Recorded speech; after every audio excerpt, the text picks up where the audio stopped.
Un mois après que la ville de Hanoï a autorisé la réouverture des sites historiques et culturels, les visiteurs sont revenus en nombre.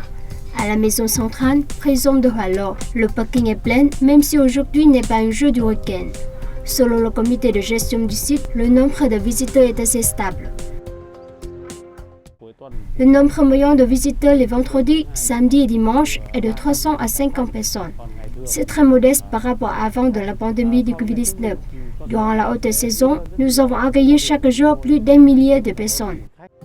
Grâce au contenu médiatique attractif présenté sur les réseaux sociaux, de nombreux jeunes viennent ici à la fois pour visiter et enrichir leurs connaissances historiques.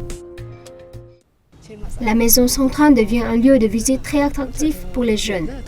Il n'y avait pas trop de monde quand je suis arrivée, mais vers midi, les jeunes sont venus de plus en plus nombreux. Le lac Hoàn Kiếm est bien restitué et le temple Ngọc constitue aussi une destination attrayante de la capitale. Le week-end, le nombre de visiteurs augmente considérablement. Mais pour le temple de la littérature, un des lieux attirant normalement beaucoup d'étrangers est plutôt désert.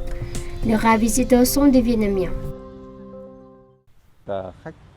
Les visiteurs au temple de la littérature restent encore très peu nombreux, chaque jour environ 100 à 150. Les week-ends, ils sont 200 à 300, soit moins de 10% par rapport à avant l'épidémie. Il y a deux raisons principales. L'épidémie reste encore compliquée et les visiteurs étrangers ne sont pas autorisés à entrer au Vietnam.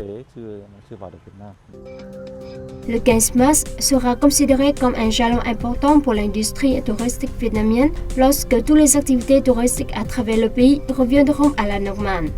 Hanoï est prête à accueillir à nouveau les touristes internationaux. Nous sommes impatients d'accueillir à nouveau les touristes étrangers. Nous dirigeons les unités concernées pour à la fois s'adapter à la situation épidémique, continuer la prévention et le contrôle du Covid-19 lors de la réouverture et promouvoir le développement économique de Hanoï et du pays en général.